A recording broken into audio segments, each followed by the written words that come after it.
Okay. Good morning, everyone. Sunday morning again, 11 a.m. You know what that means? That means that we have a new episode of the TRB Playground podcast. And this week we have a general manager from a pro basketball team as a guest, and it's Nikkel Kebsi. Good morning. Hey, good morning, Stefan. Good morning, everyone. Good to have you. Thanks for coming on. Thanks for taking out the time. Just for the people that do not know you, as a tradition, I try to introduce my guests a little bit before we begin. And I'll do a short introduction, but then you can take over and explain a little bit more because there's much more to tell that I will be saying here. So you are the son of Chico Kebsi, and he has also coached in the Pro League in Belgium before. And if I'm not mistaken, he was coach of Brussels as well. Yeah, at this time it was another Brussels. Another team in Brussels was in First League. And he was also coach in your city, Stefan, because he was coach of Brother Ghent. So you have had the basketball bacteria in yourself like for many, many, many years already. Yeah, like basketball gym. I slept there.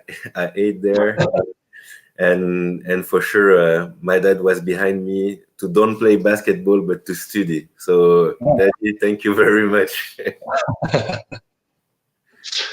Yeah, can you tell me a little bit how your basketball journey looked like?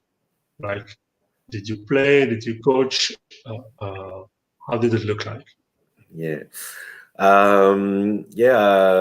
Like at the age of 4 or 5, I don't remember. I was already playing basketball because, I spent all my life most of my life in Palais du Midi, Zuid Palais, for people who knows a little bit Brussels. And then I played till my 15-year-old, and then I was a really bad student at school, and my dad said, "Okay, you go back to school. You stop basketball, and I don't want to hear that someone saw you in a basketball team anymore." So then I have been focused for 4 years in my studies, and then I played back again but in low level in provincial. But I've been always in contact with basketball because I grew up with some people who are now professional, so basketball was always around me. Yeah, always a part of your life. Yeah, but I guess if your father sees you now as general manager of a basketball team, he will be proud of you. I guess he will not say, "Okay, no basketball anymore." You want me to be honest? Yeah, of course. When I called my dad and I told him that I'm in touch with the president of Brussels, André, to take the helm of the club, of the professional club, he told me, "Look, forget the basketball world. People are there for only a few years, and after the few years, what you gonna do?" And I said, "Well, I will go back to my former job as freelancer." And he said, no, build your career on the private companies and stuff like that. I already passed by this way, and like 4 days after, we had a good conversation with my dad, and he told me, "Look, what I said before, it's also something important, but what you have to know also, I have a big respect for Andre, so the president, because I know he will always respect his words. So I prefer, if you want to do it with Andre, that with someone that I don't really know or I don't really value. So that put me in a comfortable position for the next step with Andre.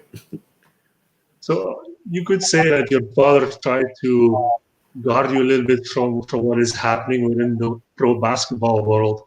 Would you say that it is because of his past experience he tries to like uh, keep you safe from that, or did he have like bad experiences before? Yeah. Um, the only thing he was concerned about, I think, is just to protect me, because but it's like that in every world. He said there are a lot of people smiling in front of your face, but behind they are talking bad about you, and I don't want this for my son, and it's normal, it's a dad who's trying to protect his son. But at the end, no, I'm an adult, and I can assume what I do, and honestly, I don't care about what people say about me. The only thing I have a project in my head. I want to reach some points with Brussels, and for the rest, if people are happy or not happy, you cannot make everyone happy. So it's just normal. It's part of life. Whatever you do, you're gonna have good people. You're gonna have people who will be behind you, and people who will be against you, and I'm okay with it. Yeah, and I think Brussels will be glad that they have you as general manager, because you took over at the same time that previous coach and general manager Serge Kreveker left the team for a team in France. How did that happen, actually? I've been in contact with the president and the vice president of Brussels in January. A friend called me and he told me, look, Brussels is looking for a new GM.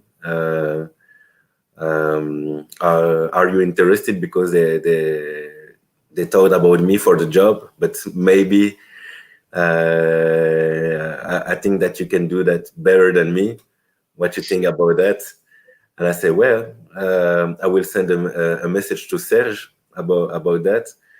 So I sent a message to Serge, and my friend told me, okay, but I put you also in contact with the vice president.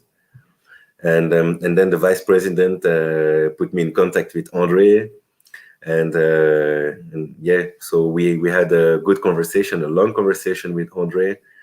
And a day he called me, and I was between two projects for my job, and he called me. He said, "Hey, you know why I call you, Nikkel?" I said, "Well, I can guess." And he said, "Yes, Serge is leaving tomorrow for Gravelines. So can you come tonight? I would like to introduce you to the players if you still want the job of GM of Brussels." And I remember this time I was home. I planned to pick up my son at school, and I had to organize everything to be on time at the gym and to be presented to the players by the president. So yeah. Was it really a difficult decision for yourself to really take the job? Because at that time, Brussels need to find a lot of money to get a new license for a new season. And with this COVID situation, that made it even worse, I guess. So was it a difficult decision for you? Did you really feel confident that you could pull it off? Yeah. I'm a man of challenge. I'm a hard worker, and we say in French, plus le combat est dur, plus belle est la victoire. So yeah, the fight. Hard work gets, yeah, the better you'll feel and you can accomplish it. Yeah. Yeah, for sure, and that's my motto every day, and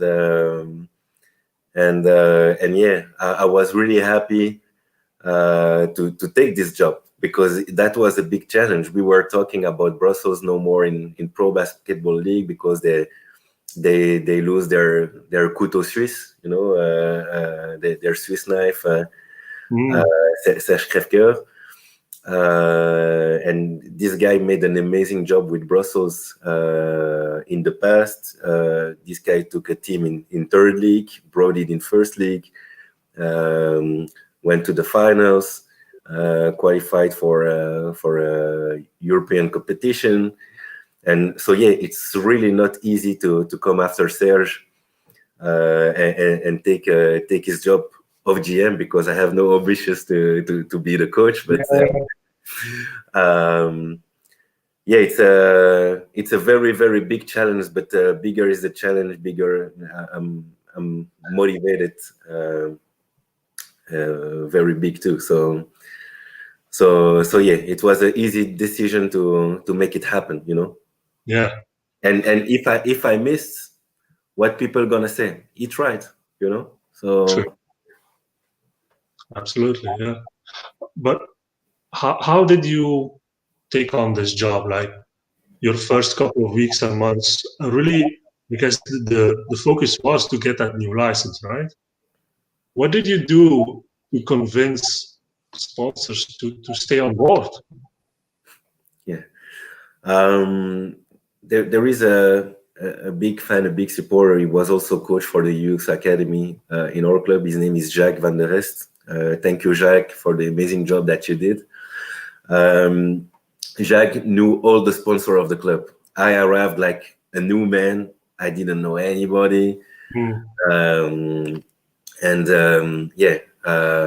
was in need of support to make that, because remember, at this same time, we should play the wheeling game. The wheeling game was cancelled, so busy with that. Then busy with COVID because it was lockdown. Send the players back home. We didn't know what we're gonna do.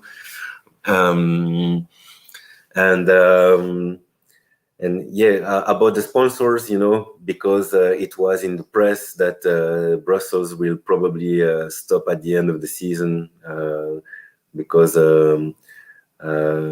financially struggling. It's not the real word, but we could finish the season, but we couldn't start a new one. But we could finish the season and paying everyone,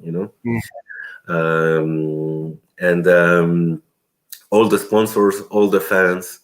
We know that the fans of Brussels are well known to be behind the teams. They gave all the supports. When we called at this time every sponsors, the only thing said, if you are in first league, I support. I will be behind you. So no one was no one was saying no. I don't make any sponsorship next season, and it was also in the other side some people who left the club as sponsor because 2 years or 3 years ago they came back and they said, okay, I heard that you need sponsorship. I will be there for you guys. So that's just crazy, that's some people, some former sponsor, they came back because they were hearing the need of Brussels.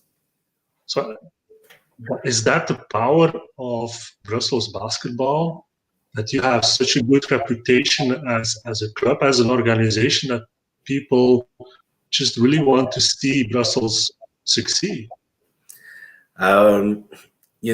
We are in a big city here in Brussels with more than 1 million people, but finally we are just one big family of the basketball, because everyone knows each other, and the support that we receive from people, it's just incredible. And when I say people, it's fans, it's sponsors, it's partners, it's people who wants to give something to the club, like it's not always financially. Sometimes they say, oh, you need this, I can give you this, So yeah, the support is very important of everyone. Now we know COVID situation is there, so people cannot help how they want, how they want to help us, because they are also in a situation where all the shops were closed for for a few weeks, a few months. So yeah, it's like that. It's let's pivot. We pivot every day. Yeah, everybody needs to do that. And in the press, I read an article that you say like you'd rather have a lot of smaller sponsors than one big one. But I can imagine you're still looking for a big one as well. Yeah. So yeah, I prefer to have like 200 small sponsors because together they make a big sponsors. Mhm. And if one of them disappear, you still have a big block, a big block of sponsors. But if you have one major sponsors, the thing is when he leaves, the hole that they give to you and you have to fill this hole, it's very difficult to fill. And and yeah, I see already your next question. It's about where are we at this point about finding a major sponsors. We had two big prospects who were coming for our wheeling game March 2020. You know that the wheeling game, it's a very famous game in Belgium because of the entertainment. It's like a little bit NBA atmosphere in this game. And we had two very big sponsors, potential sponsors who were coming, and we canceled the wheeling game, and then lockdown and stuff like that. So that postponed the decision because that was the due date to finalize everything. And at this point, with the economic crisis that we are living due to the pandemic, it's very difficult to find a company who's ready to sponsor a team. So yeah, it's not the best period at this point. But you did do a great move over the last couple of weeks now, where you announced that you are going to play all the rest of the games this season in Palais in Brussels, like a big venue in Brussels. And you played there yesterday, and congrats on the win, actually. You won yesterday against Charleroi. And yeah, how did that happen? Was that really also something that you had in your mind? Okay, WeLink is not happening. We lost some of these big sponsors, maybe, but this is really the opportunity to show everybody how good Brussels basketball can look like, because I saw it on television. It looked amazing, to be honest, and it's the best promotion that you can have as a basketball team. So I can imagine this was really a move towards the future as well. Well, the thing is, we were discussing with Palais to play their 4 games this season if the pandemic was over and we can have fans during games. And then Mr. Palais Marc Agboton, and I were talking, and we were just dreaming about the NBA bubble with all the screens, with fans and stuff like that. And we were talking about that. And Marc said, but why we don't do that this season? Palais is closed since almost 1 year. And if you come here about logistics, you don't have to put and remove the floor at every game. You can come and practice here from time to time. And let's make the buzz to let's show to the people that Palais 12, even if during lockdown and not allowed to get some fans for concert and everything here, let's prove to people that we can still be active. And we are active. Palais 12 is active. They invest 1.5 million euros in a new system of air ventilation that kills virus and bacteria in less than 5 minutes in the main hall and everywhere. So that means it's COVID safe. This place is COVID safe. And then we talk about the big screen and stuff like that. And he came with a budget And yeah, again, the city of Brussels support us. So city of Brussels is the owner of Palais 12. And they support us, and now we are at Palais 12, and we don't lose. We don't lose at Palais 12. So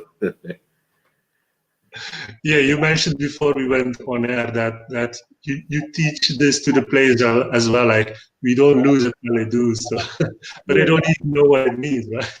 Yeah, so this is the motto of my coach. So Ian is American, but he speaks also French. And the first game against Kangaroos, he said, "Guys, listen, this is our home court, and this is Palais 12, and we don't lose at Palais 12." And you know, all the import players, they were saying, "Oh yeah, Palais 12, Palais 12, Palais 12," but they don't know what Palais 12 means, you know. So, but it sounds well, you know. And just to correct you, we play at Palais 12 till beginning of March. Okay. And at the end of your question, it was also about the future. Yeah. Um, and yeah, so we live in difficult times right now, Hmm. but we build the future together with Palais 12. We were planning to play 4 games this season in Palais 12. It's a brand new management at Palais 12. It's a brand new management at Brussels. So it's the perfect time now to work together and to find a way for the future, for the next game of the next season with the. Yeah, that would be awesome for Brussels and for Belgian basketball as a whole as well. I think it's also the right timing now with the Benelux coming up. Do you think also like the Benelux will boost the whole competition level and also the interest of people for the competition? Yeah, the thing is, with the Bene League, we will see new faces. We will see new people. We will have different challenge. I mean, the Bene Cup, the Belgian Cup, the standings. You know, the different standings be in the gold or in the silver group. So every time during the season, we have a new challenge to accomplish. So that will be exciting on both hands, you know, and it's really, really, really important to have that to still attract the eyes of people. Mm. And yeah, so Benelux is a good thing, and we are not married.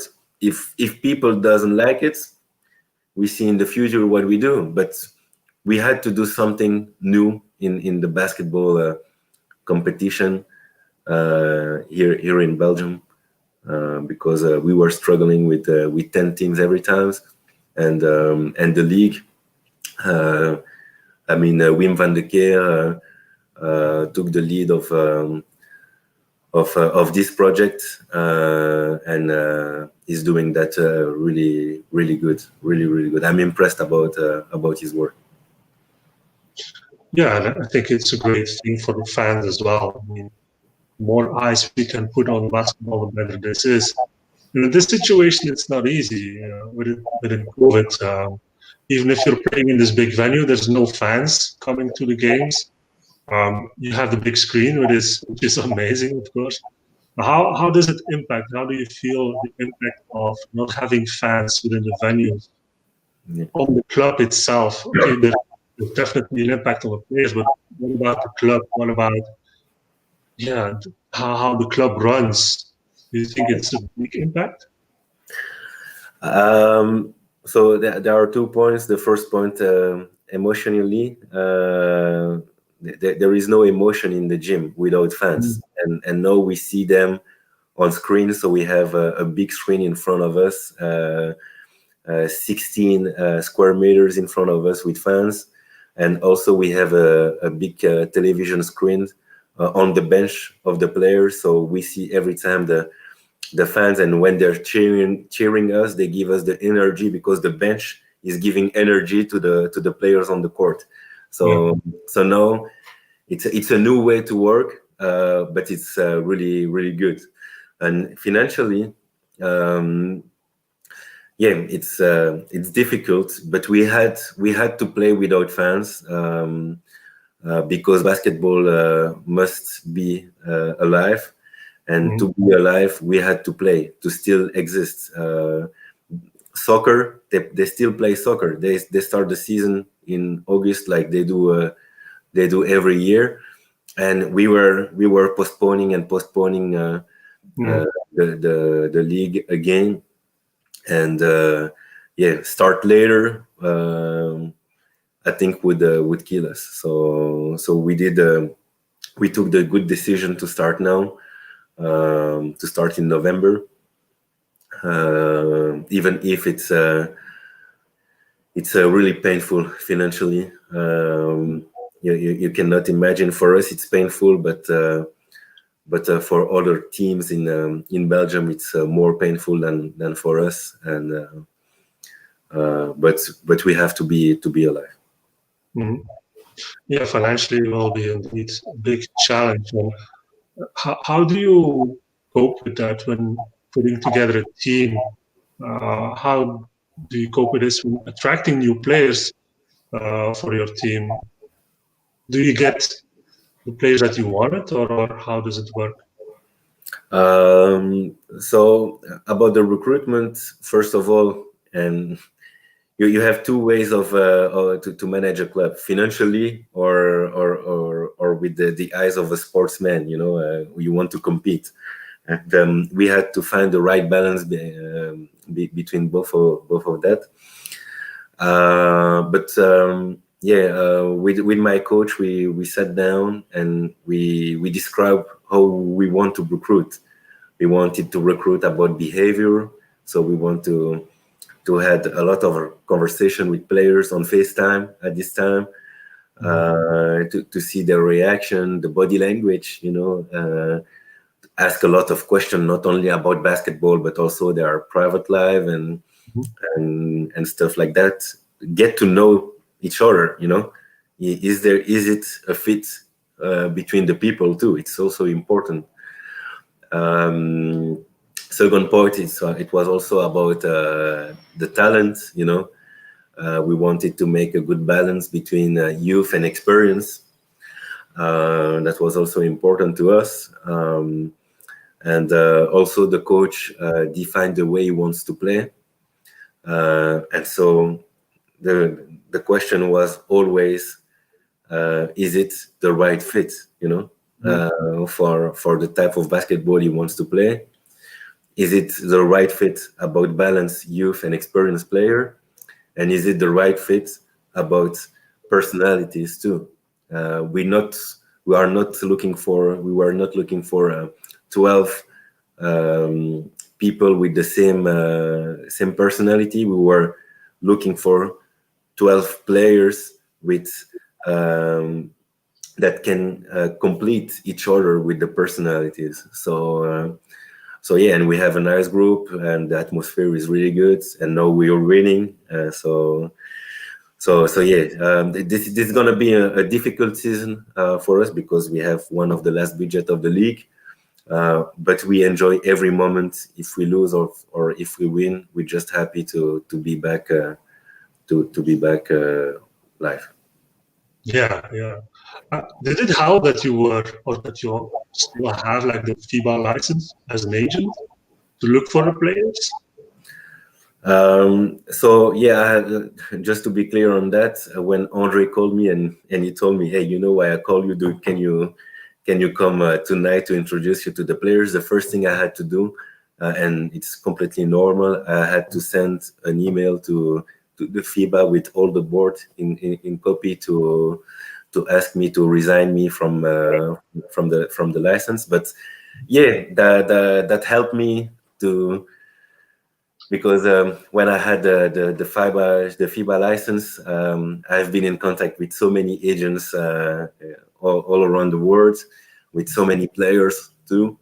So that helped me to be in contact with so many people and to know, some bet, because if you look at all the players we have in the team, they are all bets. We took a risk on on every people, but it was a limited risk because we called, I think, like minimum 3 people for every players that we signed, you know. Mm. So yeah, that helped me a lot, to find profiles that maybe weren't known anymore in the market. Yeah, yeah, but still, it's indeed a challenge to make sure that the team will perform like you want them to, um, and especially in this situation where your chances to see a player and how he reacts is limited. Sometimes there are players that come into the team but don't really fit in the team, I can imagine. How do you deal with this? Because you have one player that has already left. How do you deal with that as general manager? He left by mutual agreement, Mm. and you know, if you look at the press, you see many times by mutual agreement this player left this team, but I'm still in contact with him. It was really by mutual agreement. He's still connected with some players also of the team.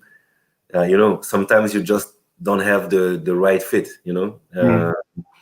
And he was aware of that. We were aware of that, and it was after a practice. We just talk about you know, the weather and everything, and then yeah, the discussion became more and more serious. And then yeah, we just said, okay, well, maybe I can go back to UK. Yeah, it was just not 100% happy here. We were also not 100% happy of what he delivers for the type of basketball that Ian wants to play. But this guy is talented. He's really talented, Ryan Richards, and as I said, it was really by mutual agreement. We're still in contact today with each other, so it's good. Yeah, and was it merely about the way the team played or the coach wanted to play, or was it also the atmosphere and all the external factors? Was that also something that made a difference? Um, no, it was just about the type of basketball. He didn't really he couldn't really adapt himself to play like the way the coach wants to play. He felt that. We feel that too at this time. And that's just crazy, the maturity he showed to us with sharing this, you know. But yeah, it's we were happy to get to know him, and who knows, maybe in the future, in the future, if we change the type of basketball we want to play, he will be the perfect fit, and maybe he comes back to Brussels, you know. We don't know, you know. It was just about basketball and nothing else. He's a really good guy. So how much of your daily time do you have to spend like really the team management side of things? So if I understand your question, it's how long does it take to me every day?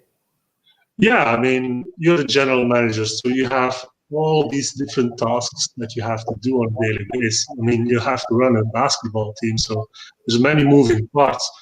If you just look at managing the team itself from a personal perspective, like how much time does it take, and then how is your style of management? Let's say.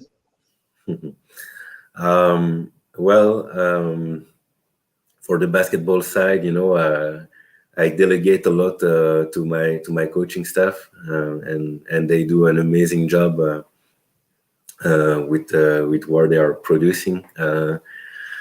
So that's good, but behind that you have all the team management, and I have.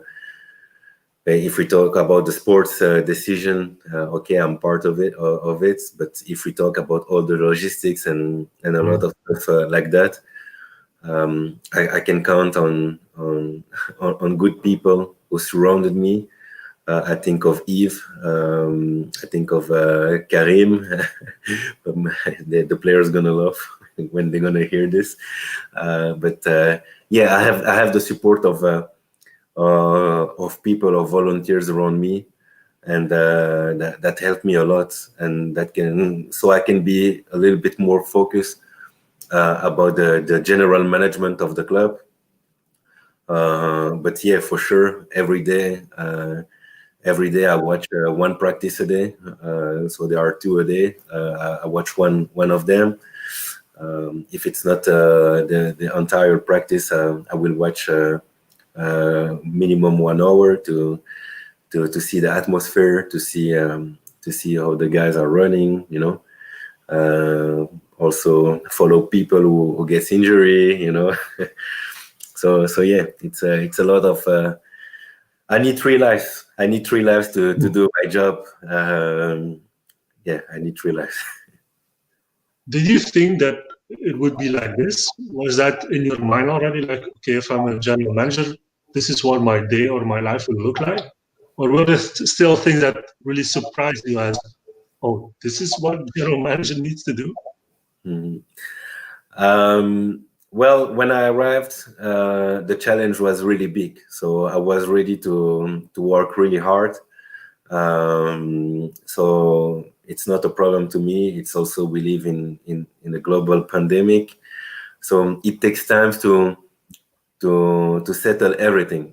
To set up everything, and that's what I'm doing. And I'm working also on the business continuity, because the thing that I don't want to leave again, it's in 1, 5, 10, 15 years later. If one piece, for example, me or someone else in the club, Andre or someone else, leaves the club, we are not leaving again the situation where there is a big question mark above the head of the club, about the future of the club in first league. So to me, it's important to set up a really good team at the office, more than a good team on the court. The team of the office is more important than the team on the court, because that's this team who will build the future of the club. So if we have a good team at the office, in a few years we will have a good team, a very good team with a very, very high budget of the club, for the club. So yeah. Playing in Palais all the time. Right? Yeah, and maybe who knows? Who knows? But yeah, we try to work together to build the future, as I said, and it's really interesting, because now we adapt at every game, and yeah, it's just amazing to play in a so beautiful place like that. So let me get this right. You have like the second last budget, almost the smallest, not yet the smallest, but almost. But you're still building a structure that will be able to withstand these kind of situations in the future. So you're really building the foundation to become bigger and bigger and bigger in the next few years.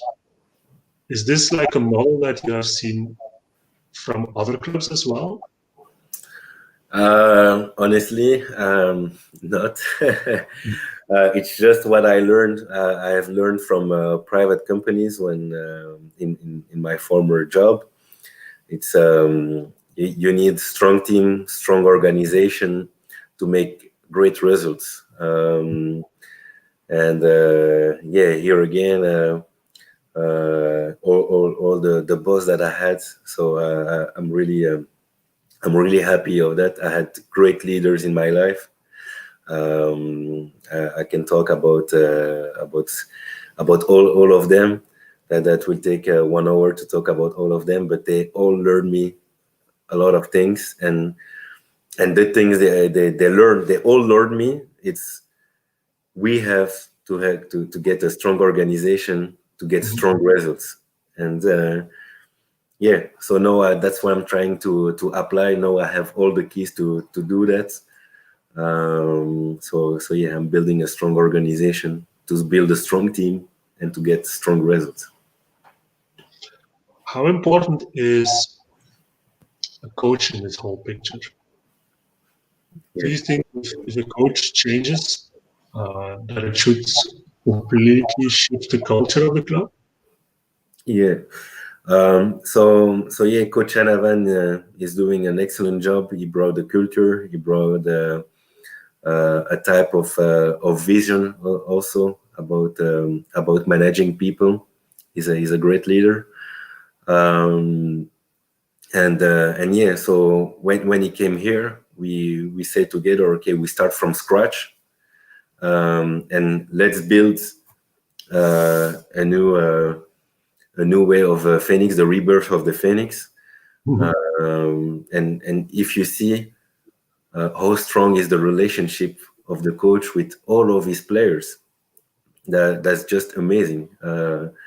He takes the time for every one of them to talk with them, to spend times with them,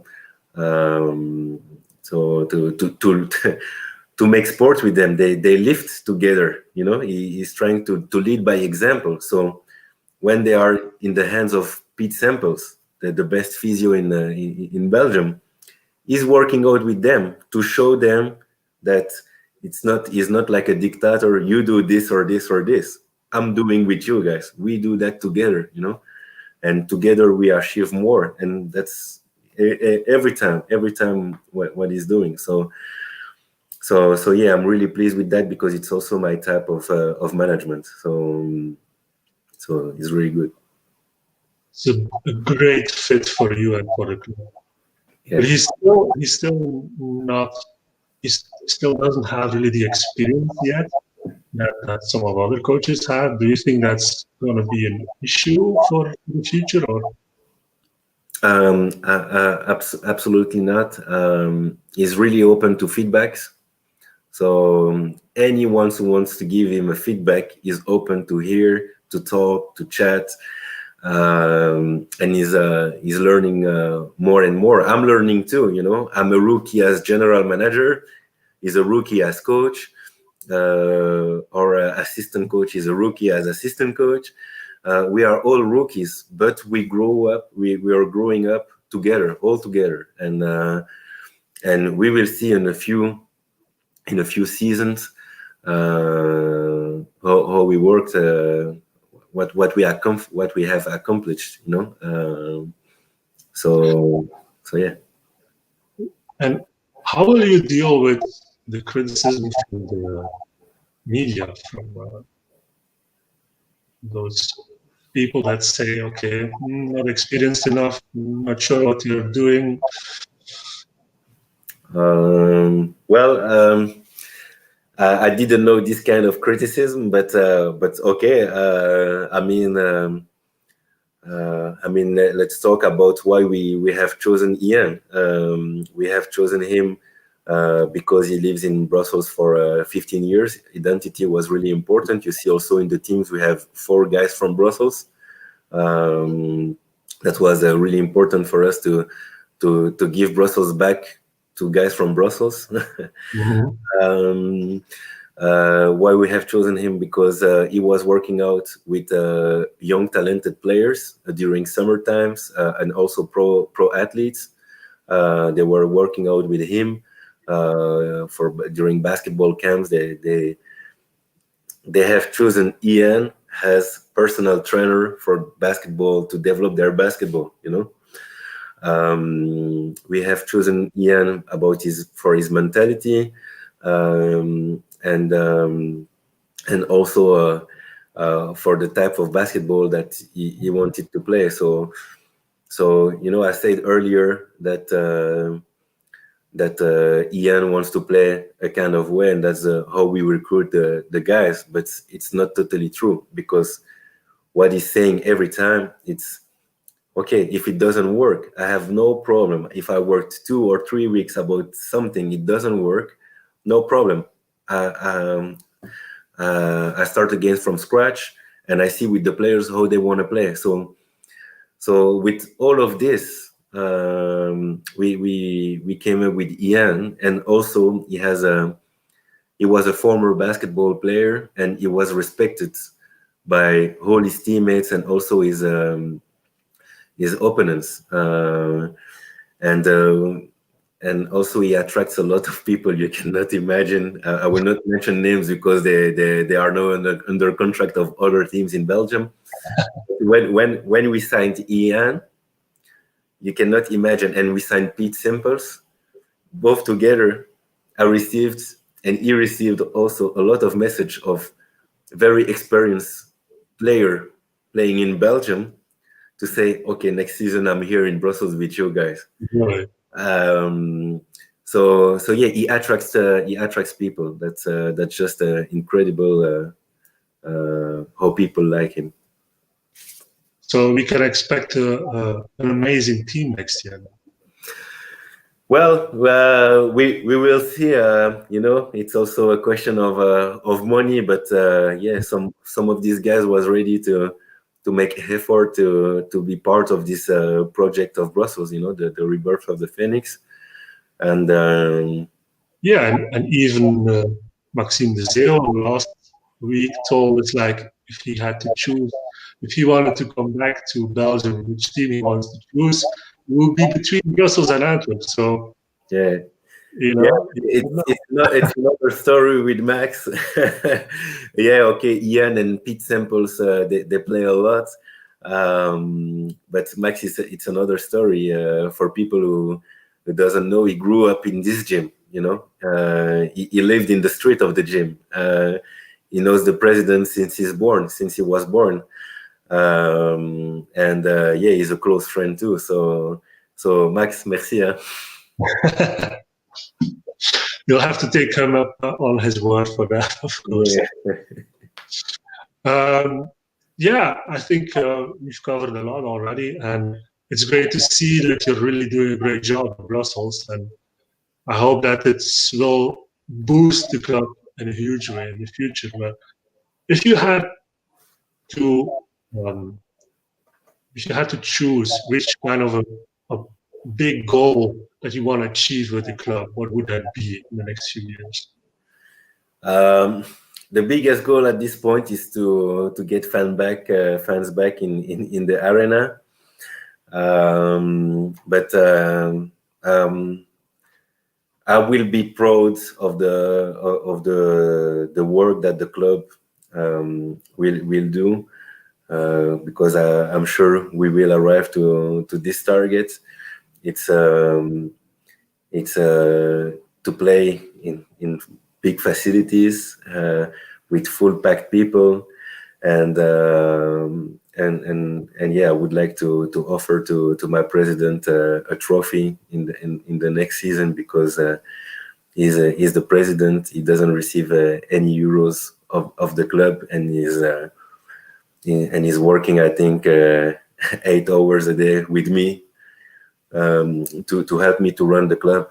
And that's just crazy. So I will be happy when my president can finally be retired, and that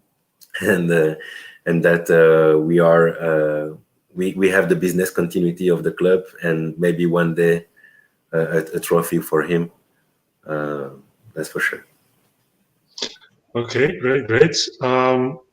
Lastly, this is something I want to do each podcast now, is to really have, like, you can choose from our store. We have our own store now with a lot of our own merchandise, and I'm gonna let each guest choose one item from our store that we can give you as a present. Since it's holiday season, it seems right to do this. So make your choice, Nikkel. First of all, before picking something up, pick something. I would like to tell you that I'm a big fan of This Is Basketball. Before you got this beautiful website, I'm following you guys for years now, and people like you are really important for basketball in Belgium, because you give us visibility. And I will choose, if you can go down, what's the most expensive thing so I can do this? I think, let me see, maybe the joggers. Yeah, I will go. You know what? I will go for the mask so I can make you some advertising when I give interviews on TV. Okay, great. That's Yeah, good. because you deserve it. Okay, great, great. Well, I will send it your way for sure. Good. Thanks, Nico. Yeah, and thanks for your time here. This is it for now on our Facebook page and on YouTube. We're going to switch now to our private group from This is Basketball.